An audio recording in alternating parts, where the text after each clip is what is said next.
Pennsylvania, most notably the city of Philadelphia, still 20 to 25, 80.8%, Donald Trump at 18.3%. And here's the thing, when you start to factor in mail-in ballots, the margin is actually higher, sitting between 85 to 88% as new batches come in. You factor that in, you push out into the other blue strongholds here in the collared counties, and you go over to Allegheny. We were just talking to an Allegheny County election official, home of Pittsburgh, said there's about 20,000 mail-in ballots left that they're tallying. He said those were going about 80-20% as standing. Mail-in ballots leaning towards Democrat. Not for Joe Biden to pad his margin by 20,000 votes, provisional ballots, because I think this threw some people for a loop starting yesterday afternoon, and maybe part of the reason why there hasn't been an official call yet. There may be 80 to 100,000 provisional ballots left in Pennsylvania. Isn't exactly clear which they will lean. Will they be more like mail ballots? Will they be more like in-person ballots? We have a little bit of a sense from Erie County. Can you explain? Yeah, we'll pull up Erie right now, and you'll take a look at a margin. This is a county President Trump won in 2016. Joe Biden is on the path to flipping it back in 2020, and we got a sense of where things may go for the rest of the state based on the provisional ballots in Erie County, which have been counted. And those ballots for Joe Biden. So generally, it's back and forth. And so when you look at what's outstanding in provisionals, Philadelphia has about 20% of what's outstanding. Based on what happened in Erie, what traditionally happens with provisional ballots, you're going to see a pretty similar margin to what each county has. At least that's the expectation based on historical precedent and based on what we're seeing in Erie. So if Erie's splitting about 50-50 in range of what we've been looking at over there, Philadelphia's got about a quarter out, and they're splitting 80-20 at this point in time. Are provisionals going to change the game given where things stand and where things are about to be standing as more of the absentee ballots come in? No. Instead, it's likely the absentee ballots start growing that 28,000 vote lead, 10, 20, maybe 30,000 votes. And provisionals probably net out Joe Biden some votes too. Yeah, grow it less, but grow it nevertheless. Let's quickly check Georgia for a second, because I think this actually tells a little bit of a similar story. Joe Biden's lead grew in Georgia overnight. It went from 4,000 to 7,000. Not a huge number, but actually a pretty big percentage jump, and every vote counts when it's that close.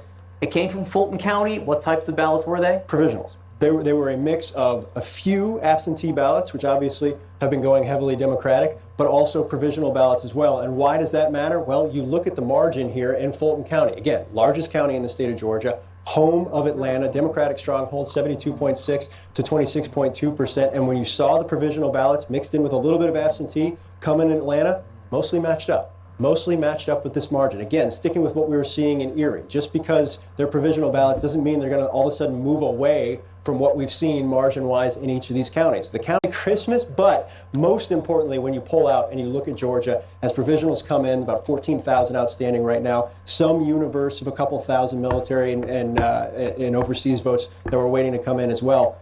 This margin matters a lot. Yes. A lot. Going from 4,000 to 7,000 matters a lot because likely, almost certainly going into a recount. In a recount, Joe Biden adds to his total.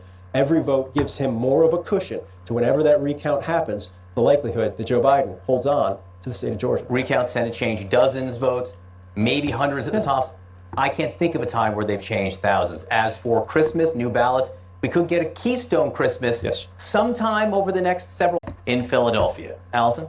Christmas in November. We like it. We'll see what happens over the next couple of hours. Thank you very much, guys. Let's go now to Pennsylvania, where more than 80,000, we're told, mail-in ballots remain to be counted. CNN's Kate Baldwin is in Philadelphia for us this morning. What's the situation, Kate?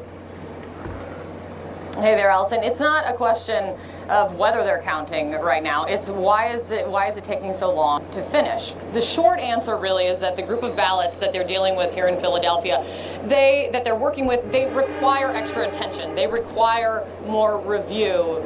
What they call them here at the convention center, they call them problem child ballots, and that's what they say. There are about 20,000 of them that they need to be wading through. Overnight, there were 60 workers here in the convention center, we're told, that were prepping these ballots for review. We're told that part of that includes grouping those problem child ballots into buckets, we could call them, to address a specific issue at hand.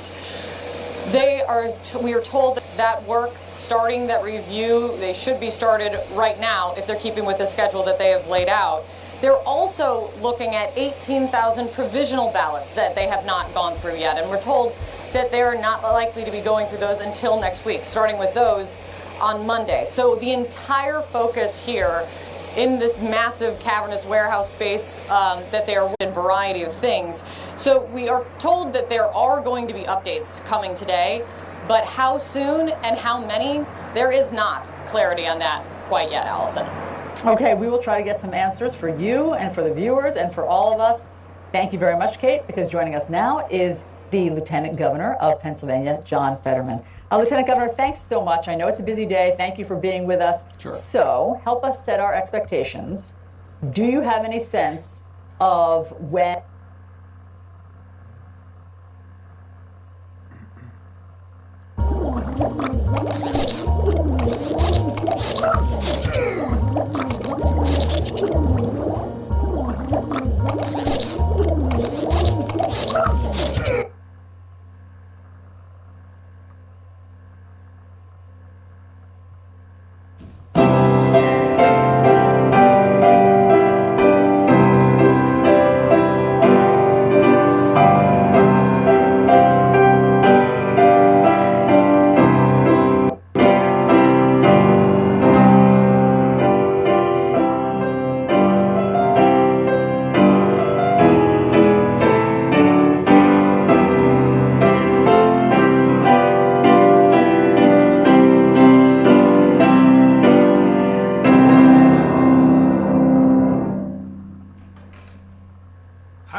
China now, in celebration of Beethoven's 250th birthday, I will be joining artists, orchestras, and people around the world in a global ode to joy inspired by Beethoven's own belief in a shared humanity through music and joy.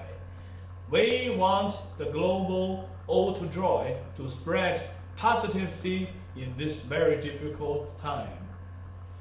Here's how it works. You can join me in the global ode to joy by recording and sharing a video of yourself performing music that brings you joy. It can be anything you like.